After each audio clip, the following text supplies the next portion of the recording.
আসসালামু আলাইকুম ভিউয়ার্স, সবাইকে আবারও ওয়েলকাম করছি আমার চ্যানেল ফুড স্টেশন বাই আয়েশাতে। আজ তৈরি করব এই ট্রেডিশনাল কষা মাংসটা। তেল মশলার পারফেক্ট ব্যালেন্স হলে এটার স্বাদটা হয় এমন, মুখে দিলে জাস্ট বলবেন ওয়াও। তাহলে চলুন ট্রেডিশনাল ওয়েতে গরুর কষা মাংস রান্নাটা দেখি। ভিডিওটা শুরু করার আগে প্লিজ আমার চ্যানেলটা সাবস্ক্রাইব করে পাশে থাকা বেল আইকনটি অন করে দিবেন। এখানে 1 কেজি গরুর মাংস আছে। মাংসটা আমি ভালো মতো ধুয়ে পানি ঝরিয়ে নিয়েছি। আপনারা যদি চান তাহলে সেম ওয়েতে খাসির মাংস দিয়েও রান্নাটা করতে পারবেন। সেক্ষেত্রে খাসির মাংসটাকে 20-30 মিনিট লবণ মাখিয়ে রেখে তারপরে ধুয়ে পানি ঝরিয়ে নেবেন। মাংসটা হাড় চর্বি সহই নিয়ে নেবেন।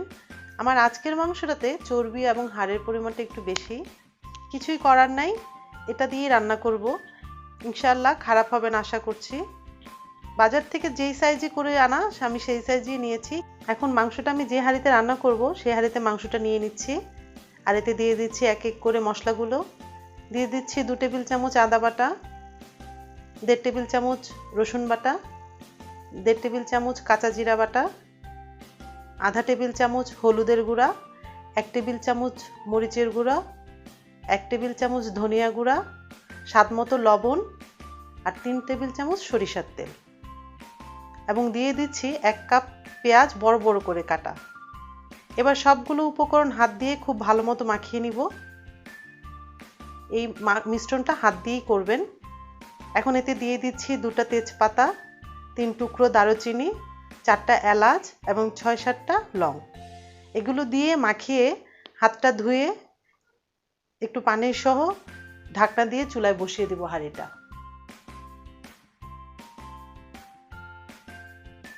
এই সময় চুলার আঁচটা থাকবে মিডিয়াম টু লো এবং এভাবে ঢাকনা দিয়ে 10 মিনিট রান্না করব।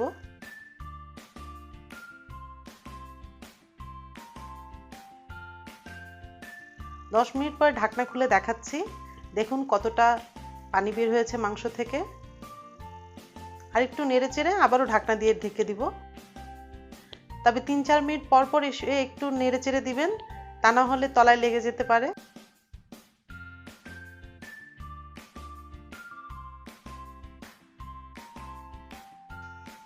মাংসের পানিটা শুকিয়ে এলে এতে অ্যাড করে দিচ্ছি 1 কাপ পরিমাণ ফুটন্ত গরম পানি। মাংস কষানোর সময় সবসময় মাংসে গরম পানিটাই অ্যাড করবেন, ঠান্ডা পানি দিবেন না, এতে করে ভিতরের জুসিনেসটা নষ্ট হয়ে যায়। আর একসাথে বেশি পানি না দিয়ে বারবার অল্প অল্প করে পানি দিবেন। আমাকে আরও 2 কাপ পরিমাণ পানি অ্যাড করতে হয়েছে। মাংসটা যদি নরম হয়, কচি গরুর মাংস হয়, সেক্ষেত্রে একটু কম লাগে। আর বুড়ো গরুর মাংস হলে একটু বেশি পানি দিতে হয়। মাংস যখন সম্পূর্ণ সিদ্ধ হয়ে যাবে, এমন হাত দিয়ে ছিঁড়তে পারবেন, তখন এতে একটা ফোড়ন দিব। এই কষা মাংসের এটাই স্পেশালিটি। এজন্য আমি নিয়ে নিচ্ছি একটা তেজপাতা। তেজপাতাটা আমি ছিঁড়ে নিয়েছি। আর দিচ্ছি 2টো এলাচ, 2টো লং এবং 2 টুকরো দারুচিনি আর 3টে মরিচ। মরিচটা শুকনো মরিচ। এখন একটা প্যানে দিয়ে দিচ্ছি 2 টেবিল চামচ পরিমাণ সয়াবিন তেল। আর দিচ্ছি আধা কাপ পরিমাণ পেঁয়াজ কুচি। পেঁয়াজটা একটু নেড়ে চেড়ে তাতে অ্যাড করছি শুকনো মরিচ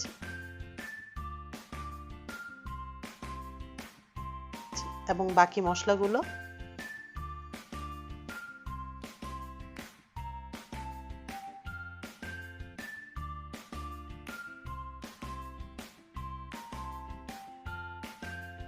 মশলাগুলো এমন একটু ভাজা ভাজা হলে এতে আমি দিয়ে দিচ্ছি 1 চা চামচ পরিমাণ ভাজা জিরা গুঁড়ি। এরপর আরেকটু ভেজে আমি এগুলোকে তেল সহ নিয়ে নিচ্ছি একটা ব্লেন্ডারের বাটির মধ্যে। এটাকে আমি ব্লেন্ডারে ব্লেন্ড করব। প্রয়োজনে একটু পানি দিয়ে নিব। ঠিক এই ধরনের একটা পেস্ট করব। এই পেস্টটা আপনারা চাইলে পাটায়ও বেটে নিতে পারেন। পাটায় বাটলে সেক্ষেত্রে জিরা গুঁড়ো ব্যবহার না করে সাথে গোটা জিরাটাও দিতে পারেন। আর পাটায় বাটলে মশলাটাকে তেল থেকে আলাদা করে তারপরে বেটে তেল সহ কষা মাংসের সাথে মিক্স করবেন।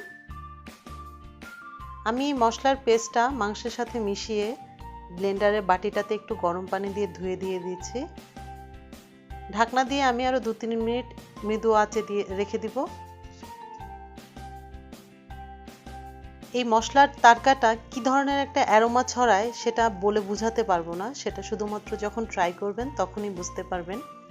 এই সময় চাইলে আপনারা 4-5টা আস্ত কাঁচামরিচ শুধুমাত্র ঘ্রাণের জন্য দিতে পারেন, কিন্তু আমার কাছে এই মশলার অ্যারোমাটাই বেশি ভালো লাগে, তা আমি কাঁচামরিচটা দিচ্ছি না।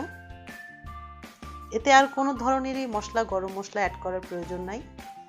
তো হয়ে গেল আমাদের কষা মাংস। এই রান্নায় বেশি মশলা লাগে না।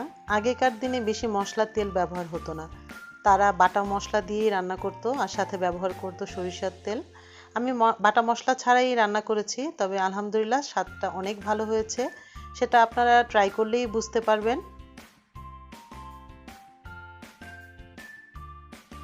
একটা পিস ছিঁড়ে দেখাচ্ছি, দেখুন মাংসটা ভেতর থেকে কতটা জুসি হয়েছে। এখন আর কি লাগে বলুন, লাগবে শুধু 1 প্লেট ভাত আর আপনাদের ক্ষুধা। তো বানিয়ে ফেলুন আর আমাকে কমেন্ট করে জানাবেন। আর আমার রেসিপি ফলো করে যদি কোনো কিছু বানান তাহলে তার ছবি আমার ফেসবুক গ্রুপে শেয়ার করবেন। ফেসবুক গ্রুপের লিংক আমি ডেসক্রিপশন বক্সে দিয়ে দিব। এতক্ষণ পর্যন্ত সাথে থাকার জন্য অনেক ধন্যবাদ। ভিডিওটি ভালো লাগলে একটা লাইক দিবেন। যে কোনো প্রশ্ন এবং পরামর্শের জন্য কমেন্ট করবেন। আপনাদের লাইক এবং কমেন্ট আমাকে অনেক অনুপ্রাণিত করে। আজ বিদায় নিচ্ছি, সবাই অনেক বেশি ভালো থাকবেন। আল্লাহ হাফেজ।